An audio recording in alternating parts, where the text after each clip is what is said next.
Hey guys, James Riley, Goliath Historical Fencing Academy. Welcome back to the channel. So, gonna do a kind of a mentality or mindset focused video today. I think it's really important, especially for fencers in the historical fencing community. We tend to go down this very common road, and I want to talk a little bit about the implications of allowing it to kind of direct our behavior. And so what do I mean? So in our Patreon group, we did some focused work this weekend. So we took time that we had available to do free play, and we tried to create conditions where certain techniques were called for, so that we could practice those techniques and so that we could find ourselves in certain positions where certain other techniques are appropriate. So every type of position, every type of bind configuration, whether that be way out in the Sufechten where the swords aren't touching, all the way through various binds where the swords are touching, all the way to the cross to cross, chest to chest. And each of those configurations require different types of pressure signals to go down different flow charts or whatever.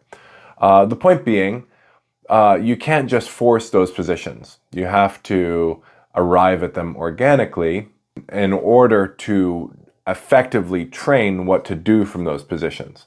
What I mean is, if you just begin with positional sparring, if you begin in an inorganic way, then that will train some of the flow, it will train some of the feeling and intensity in that configuration. And it's certainly it's like a good step to go through when you're developing your sensitivity in those positions.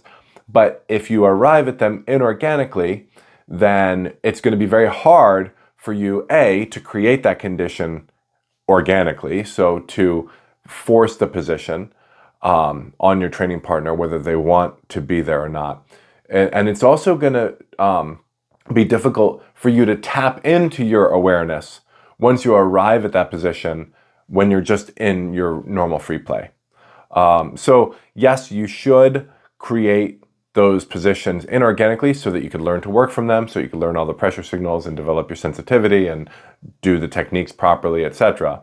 But then also you should work in sparring to create those conditions, which means that you're going to have to fail a lot and you're going to have to get hit.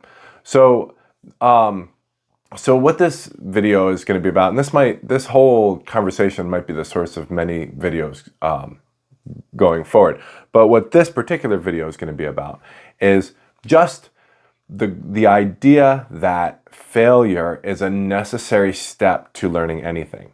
And I don't just mean like, before you succeed, you have to learn to fail. Like, that's kind of cliche and there's a lot of truth to it, but it's not helpful for what I'm talking about right now.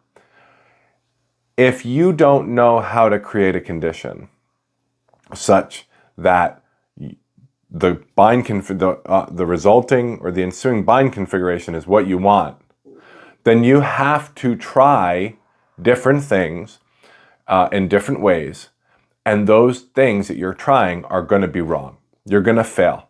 You're going to get hit. You're going to offer your training partner some kind of weak bind, and instead of fighting you for the bind, they're just going to cut around and do something erratic, or maybe you didn't realize that you were actually being strong in your bind, or maybe your point was too high and so you didn't matter what kind of bind you were giving them because it just hit you in the hands.